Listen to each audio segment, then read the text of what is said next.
Okay, good morning, students. Today, in our series from Everest Coaching Institute, फुलवाड़ा, हम आपको polynomials पे discussion करेंगे।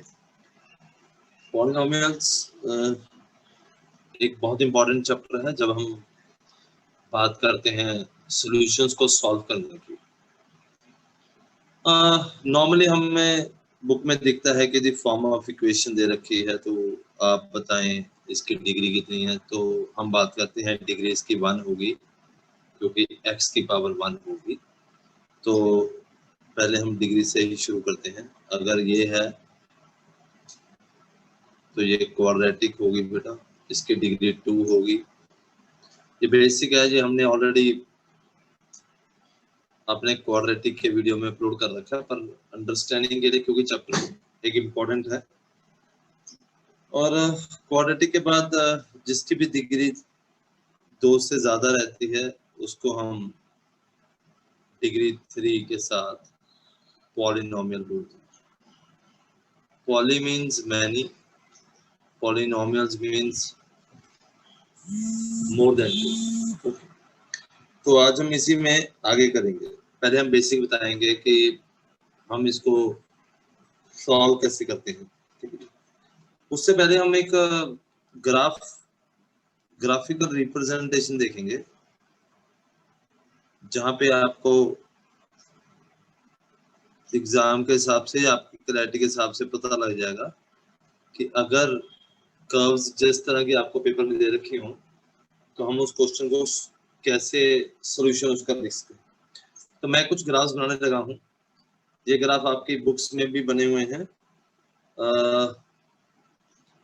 ये क्वेश्चन ये पूछता है कि आपको कोई भी y की वैल्यू दे रखी है बेटा, y की वैल्यू आपको कोई भी fx के बराबर दे रखी है। f कोई भी फंक्शन है या कोई भी पॉलिनोमियल की वैल्यू है। जब हमने इनमें वैल्यूज पुट की तो हो सकता है कर्व ऐसे बन जाए। ये हमारा x एक्सिस होता है बेटा, this is my y axis. ये एक ऐसे हो सकती है इक्वेशन, एक इक्वेशन ऐसे हो सकता है, ठीक है जी। एक इक्वेशन ऐसे हो सकती है, इक्वेशन किसी भी फॉर्म में हो सकती है,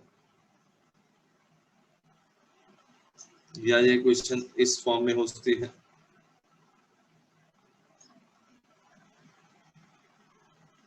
ठीक है, या ये इक्वेशन इस फॉर्म में हो सकती है।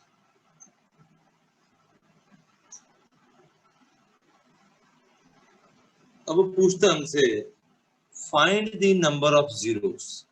क्वेश्चन में हमसे पूछता है फाइंड द जीरोस। जीरोस का मतलब क्या है, कितने सॉल्यूशन होंगे इस इक्वेशंस के। अब हमारे पास सीधा एक रूल है कि कोई भी कर्व जितने टाइम्स एक्स एक्सिस को कट करेगी उतने उसके सॉल्यूशन रहेंगे।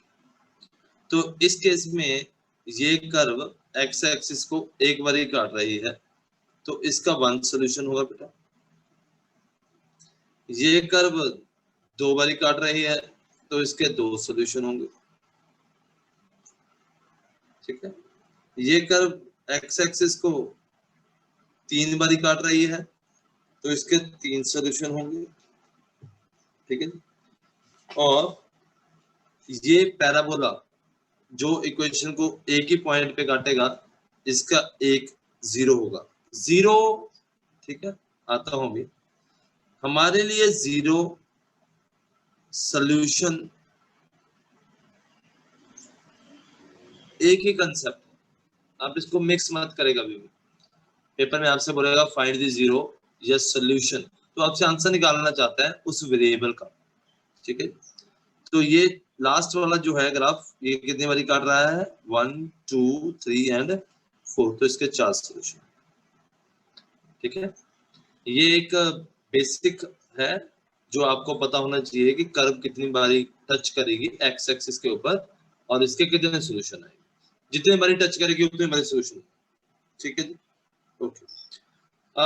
हमारा दूसरा पार्ट जो है वो काफी इंटरेस्टिंग है, ठीक है जी। इस इंटरेस्ट में हम क्या करते हैं, इसमें हमसे वो क्वेश्चन पूछता है कि आप रिलेशनशिप निकालिए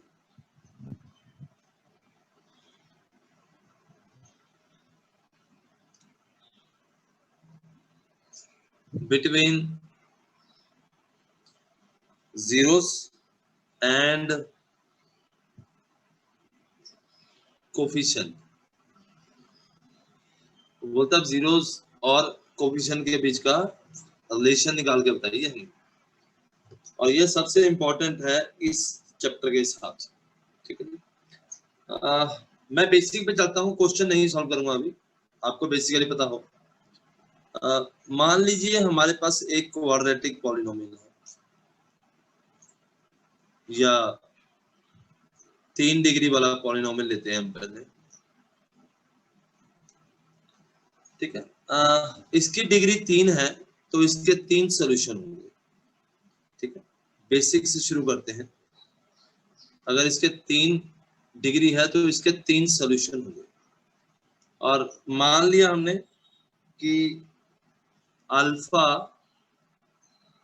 बीटा और गामा इसकी जीरोस है,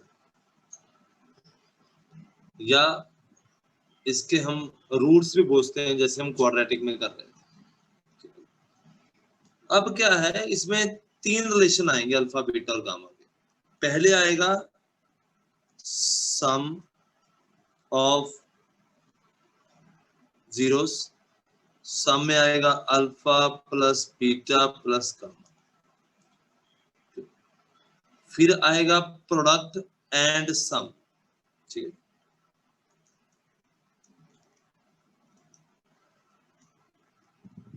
product and sum of zeros, तो ये आ गया आपका alpha beta plus beta gamma plus gamma, और तीसरा आपका आ गया प्रोडक्ट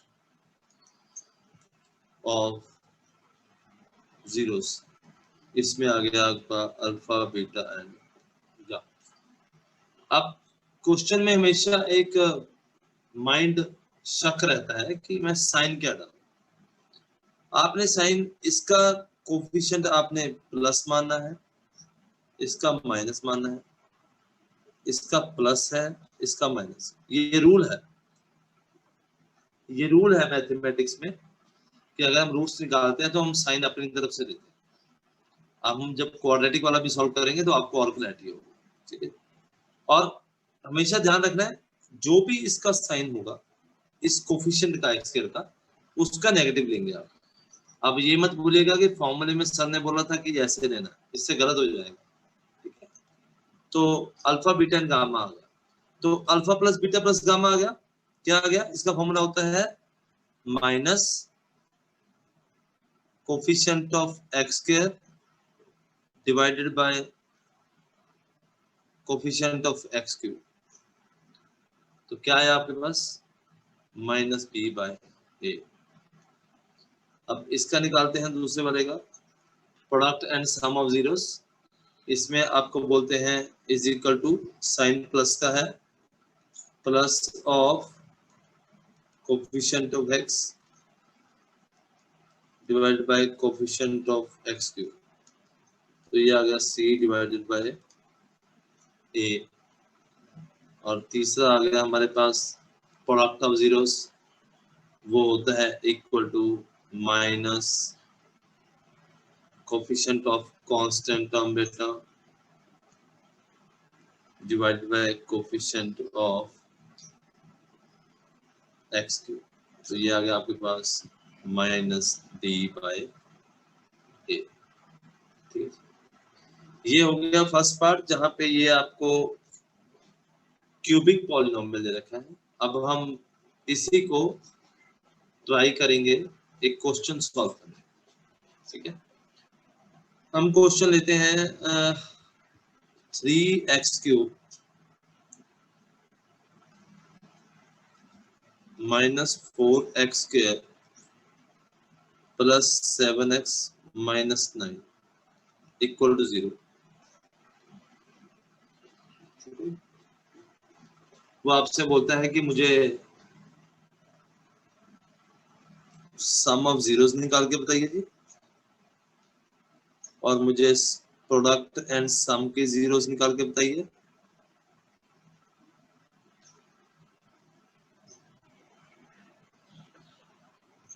और वो हमें बोलता है कि प्रोडक्ट ऑफ जीरोस निकाल के।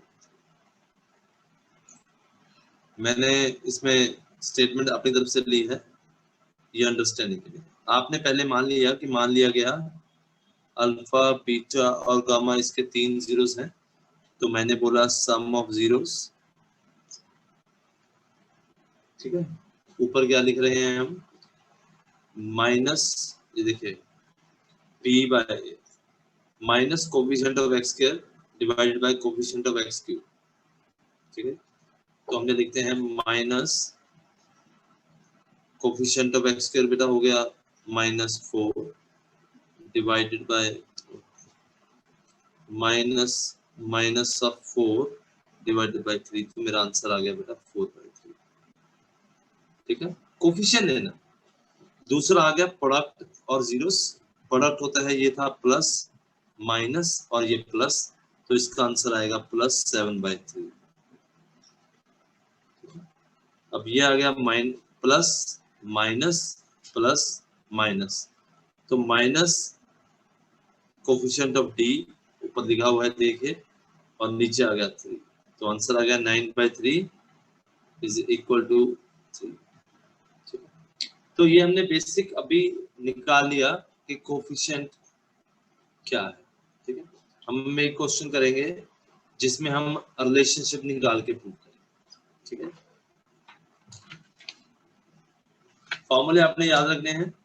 इस चैप्टर में सिर्फ एक ही ये फॉर्मूला है, उसके बाद एक और फॉर्मूला है, तो उसके बाद हमारा चैप्टर पूरा हो जाएगा। एक क्वेश्चन लेते हैं हम, जहां वो हमसे पूछता है verify the relationship between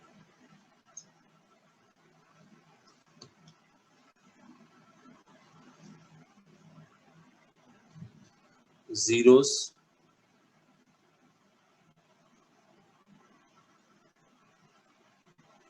and coefficients for the equation x square plus 7x plus 10, ठीक है। इसमें वो हमसे सब कुछ निकलवाना चाहता है। तो सबसे पहले कोई भी आपको ऐसा क्वेश्चन दिया हो तो उसमें आपने पहले इसको फैक्टराइज करके सॉल्व करना है। तो फैक्टराइजेशन हमने क्वाड्रेटिक में सीखी है।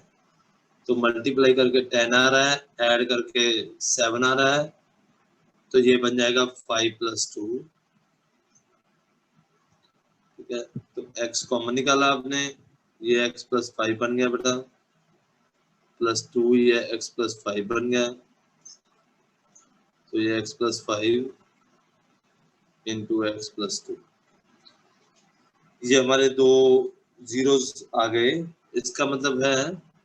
इसका मतलब मल्टीप्लाई का मतलब है कि आइदर x + 2 की वैल्यू बेटा 0 होगी, तो इसका मतलब x = -2 होगा, या x + 5 की वैल्यू 0 होगी तो x = -5 होगा, ठीक है।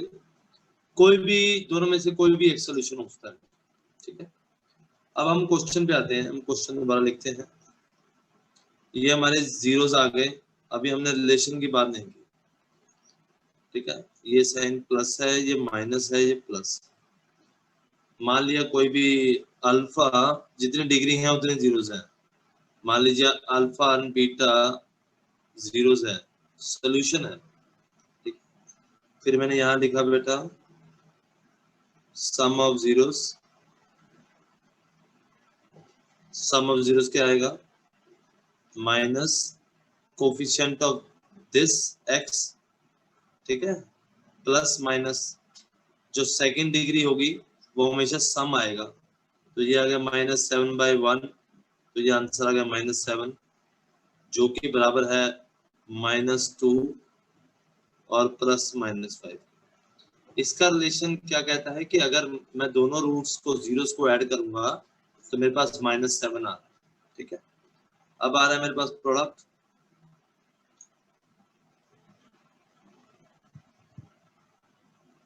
प्रोडक्ट आ गया coefficient of this divided by constant x square वाला। तो ये आपके पास आ गया आंसर। और मैंने ये प्रूव कैसे कर दिया कि जब मैंने -2 और 5 को मल्टीप्लाई किया तो मेरे पास 10 आता। इन दोनों रिलेशन से क्या प्रूव होता है? इनसे ये प्रूव होता है कि जो हमारे जीरोस हैं और जो हमारे कोफिशिएंट हैं उनमें रिलेशन एग्जिस्ट करता है। अगर ये आंसर्स इक्वल आए तो हम क्या बोलेंगे कि कोफिशिएंट एग्जिस्ट नहीं करता। ठीक है, वैसे रिलेशन हमेशा एग्जिस्ट करेगा क्योंकि आपने सॉल्यूशन निकाला है। ठीक है जी, ठीक है। और इंफॉर्मेशन के लिए आप हमें लिखते रहें। ठीक है।